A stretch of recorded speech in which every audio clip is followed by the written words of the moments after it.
ਬਿਸਮਿਲ੍ਲਾਹਿਰਰਹਿਮਾਨਿਰਰਹੀਮ। अस्सलाम वालेकुम। तमाम दोस्तों ਨੂੰ ਰੈਕਸ ਕਿਚਨ ਵਿੱਚ ਖੁਸ਼ ਆਮਦੀਦ। ਰੈਕਸ ਕਿਚਨ ਵਿੱਚ ਅੱਜ ਅਸੀਂ ਬਣਾਵਾਂਗੇ ਆਲੂ ਚਿਕਨ ਦਾ ਸ਼ੋਰਬਾ। ਛੋਟੇ ਔਰ ਵੱਡਿਆਂ ਦੀ ਯਕਸਾਂ ਪਸੰਦ ਹੈ ਔਰ ਬੜੀ ਮਜ਼ੇਦਾਰ ਡਿਸ਼ ਬਣਦੀ ਹੈ। ਤੇ ਆਓ ਜ਼ਰਾ ਇਹਨੂੰ ਸ਼ੁਰੂ ਕਰਦੇ ਹਾਂ। 1.5 ਕੱਪ ਆਇਲ ਬਰਤਨ 'ਚ ਪਾ ਕੇ ਉਹਨੂੰ ਗਰਮ ਕਰ ਲਓ। गर्म होने तो बाद तकरीबन आधा कप प्याज का पेस्ट बना के शामिल करना है।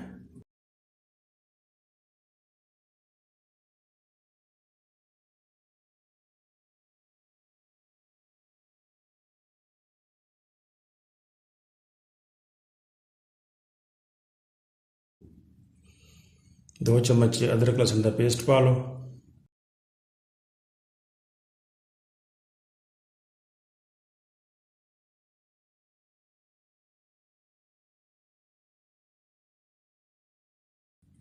थोड़ा जिहा भुनो तो उस तो बाद तुसी 2 टमाटर बारीक कट के शामिल करो।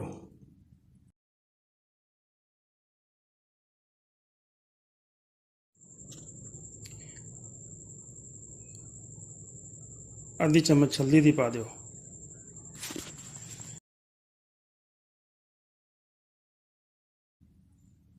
एक 2 मिनट तो बाद ये 1 चम्मच लाल मिर्च का, 1 चम्मच जीरा पाउडर, 1 चम्मच गर्म मसाले का, 1 चम्मच काली मिर्च का पा लो।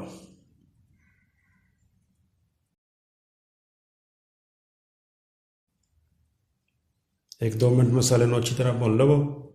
तो फिर तुसी ये साबुत मसाले पाने हैं, जिहदे 4 लौंग है, 2-3 वड्डियां इलायचियां, 2 स्टिकां दालचीनी दियां।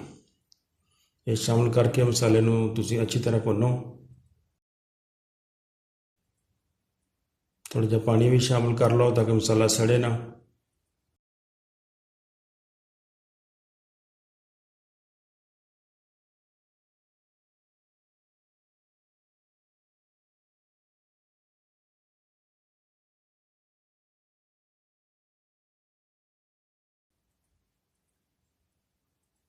मसाला साडा काफ़ी हद तक भुज गया है। हुण इहदे विच असीं चिकन शामिल करांगे। चिकन मैं 1 किलो तकरीबन लिया वा।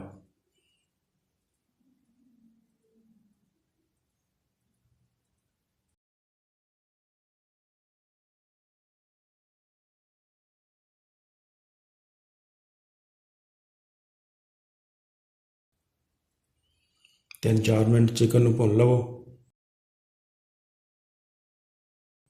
इहदे विच 2 चम्मच नमक दे भी शामिल कर लो।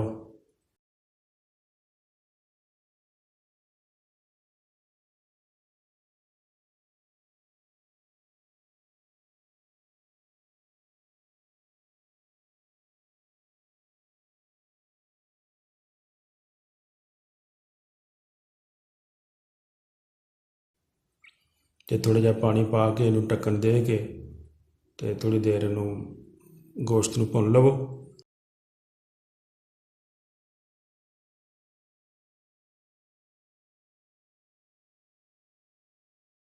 तो उस तो बाद जो साडा गोश्त चिकन काफ़ी हद तक भुज जाएगा तो फिर असीं इहदे विच तकरीबन 100 ग्राम दही शामिल करांगे।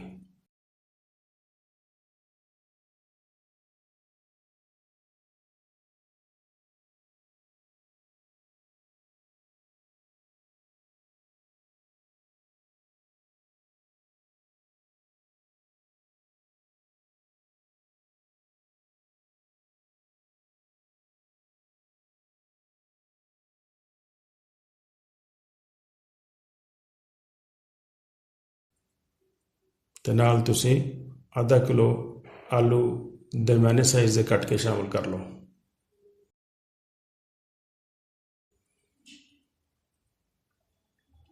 थोड़ी देर आलू भुन लवो। तो उस तो बाद तकरीबन ये 5 तो 6 गिलास पानी दे पावांगे।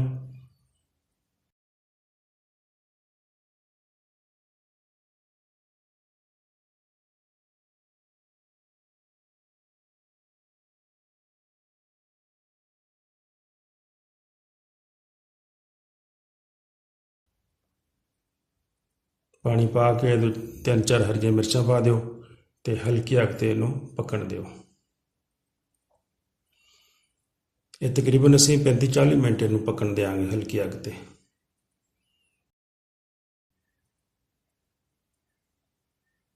35-40 ਮਿੰਟ ਤਕਰੀਬਨ ਹੋ ਗਏ।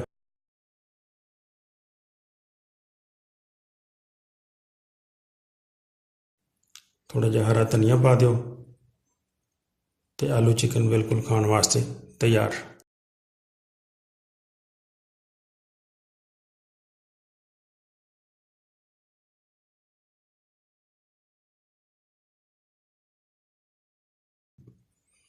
ਉਮੀਦ ਹੈ ਤੁਹਾਨੂੰ ਮੇਰੀ ਵੀਡੀਓ ਅੱਛੀ ਲੱਗੀ ਹੋਏਗੀ। ਵੀਡੀਓ ਅੱਛੀ ਲੱਗੇ ਤੇ ਦੋਸਤਾਂ ਨਾਲ ਜ਼ਰੂਰ ਸ਼ੇਅਰ ਕਰਿਓ ਤੇ ਨਾਲੇ ਚੈਨਲ ਨੂੰ ਸਬਸਕ੍ਰਾਈਬ ਕਰ ਦਿਓ। ਬਹੁਤ ਸ਼ੁਕਰੀਆ। ਅਸਲਾਮ ਵਾਲੇਕੁਮ।